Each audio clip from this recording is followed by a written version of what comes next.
So welcome everybody, this is Mr. Haslett, and this demonstration is an attempt at combining two different master artworks together. So here's what I'm going for.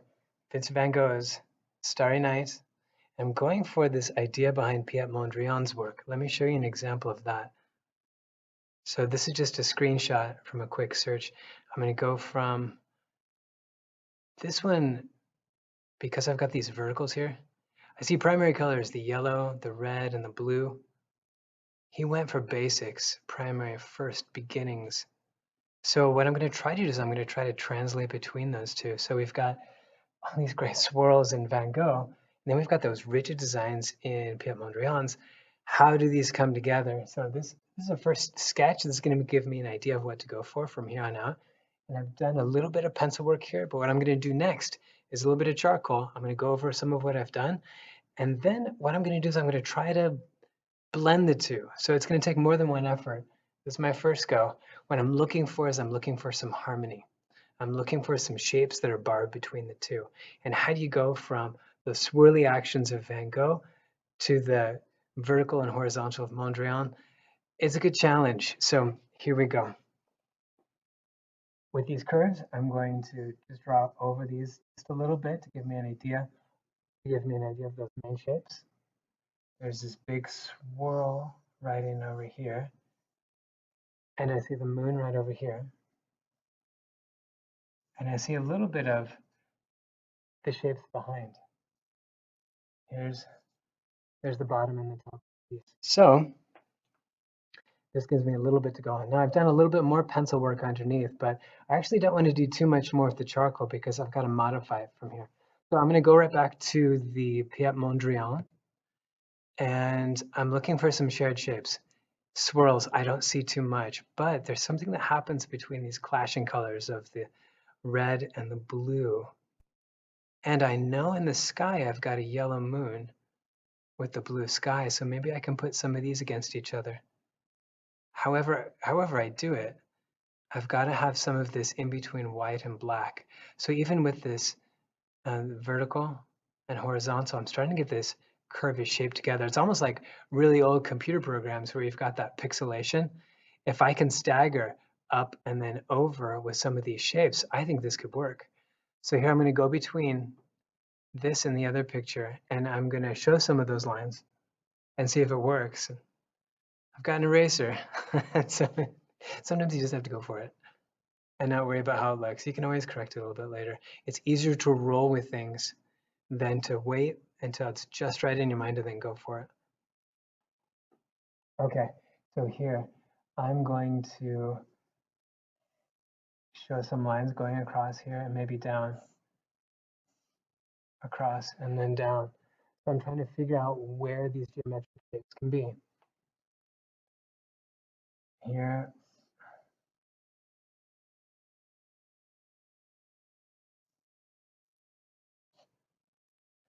and I noticed in some of his pieces he has just a small square, maybe above a longer rectangle. So I'm going to go for a little bit of that too.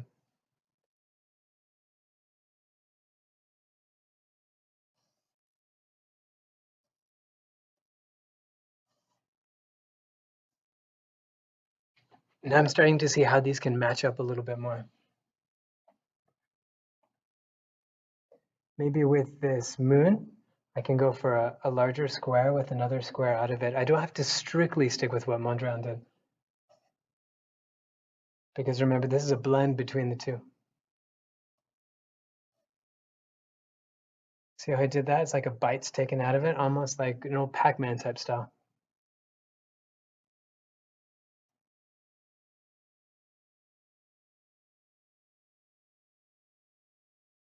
And you can start to see this chunking. It might even go for triangles in this. Mondrian wouldn't do that, but that might be a good bridge if this isn't coming together well enough. But from here, I'm just going to take a break with that divisions, and I'm going to bring out some colored pencils, and I'm just going to mess around with some colors. I'm going to check back with my Mondrian. Take a look at, okay, so some of these are bordering each other, some aren't. Same with over here. I'm wondering which of these are earlier and which are later. Like, what was his method? But back to this. See, what do I want to stand out the most? I'm going to have the highest contrast with that. But I do know I want a yellow moon with this blue background. So I can start to go for that. What else do we see? There's this one over here.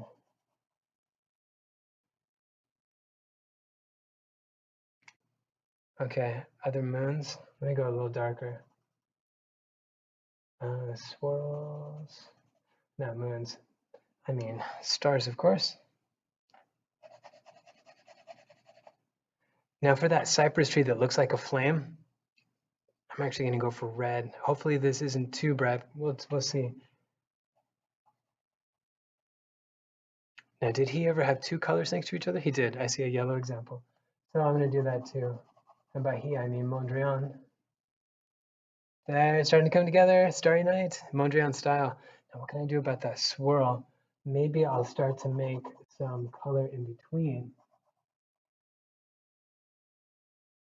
So that swirl's done in whites. I like how that's looking. Okay, so I'm going to make just a few more lines with charcoal.